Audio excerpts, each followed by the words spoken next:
Hello everyone, आज मी तुमच्यासोबत share करणार आहे एक सगळ्यात सोपी सँडविचेसची रेसिपी.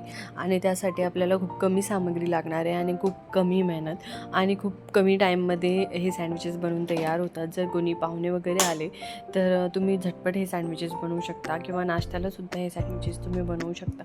तर सगळ्यात आधी आपल्याला टमॅटो घ्यायचा आहे, त्याला असं गोल गोल स्लायसेसमध्ये कापायचे. देन पनीर घ्यायचं आहे, पनीरला पण कापून घ्यायचं आहे. त्यानंतर आपण ब्रेड घेतो आहे या ठिकाणी.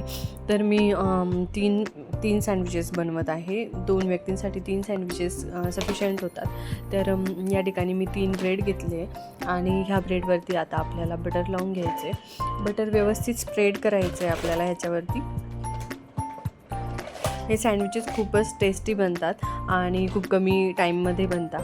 त्यामुळे तुम्ही नक्की बनवून बघा आणि मला कमेंट करून सांगा की तुम्हाला ही रेसिपी कशी वाटली. बनवल्यानंतर ही रेसिपी कशी वाटली तुम्हाला हे नक्की मला कमेंट करून सांगा. बटर आपण व्यवस्थित ह्या ठिकाणी स्प्रेड करून घ्यायचं आहे आणि त्यानंतर आपण ह्याच्यावरती जे स्लायसेस आपण टमॅटोचे केले होते ते आपण इथे लावून घ्यायचे.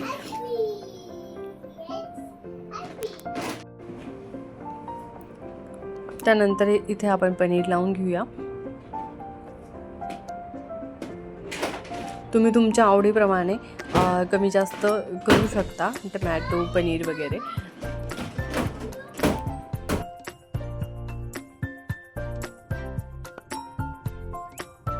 ते ह्या ठिकाणी मी एक सिक्रेट इन्ग्रेडियंट टाकणार आहे, जे की आहे काळं मीठ. आणि इथे मी एक सिक्रेट इन्ग्रेडियंट टाकते, जे आहे एक मीठ.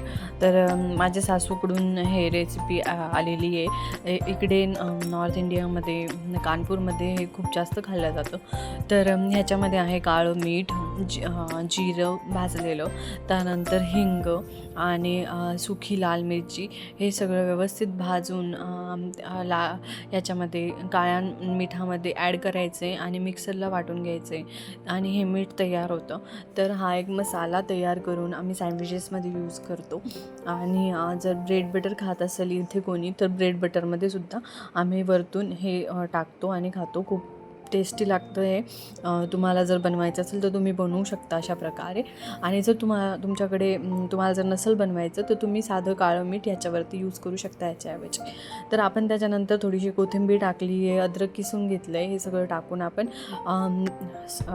सँडविच मेकरला हे व्यवस्थित शिकून घेतले आपले सँडविचेस आणि बघू शकता किती छान झालेत.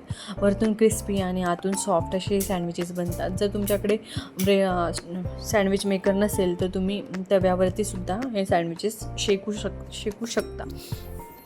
तर अशा पद्धतीने आपण हे सँडविचेस व्यवस्थित बटर लावायचे वरतून आणि शेकून घ्यायचे. त्यानंतर शेकणं झाल्यानंतर तुम्ही बघू शकता आपले सँडविचेस किती चांगले बनलेत. कापून घ्यायचे व्यवस्थित आणि सर्व करण्यासाठी हे सँडविचेस रेडी आहे. खूप टेस्टी बनतात. प्लीज तुम्ही नक्की बनवून बघा आणि तुम्ही कशा पद्धतीने सँडविच बनवता हे मला कमेंटमध्ये सांगा. Thank you so much for watching my recipe. Please subscribe my channel. Thank you so much.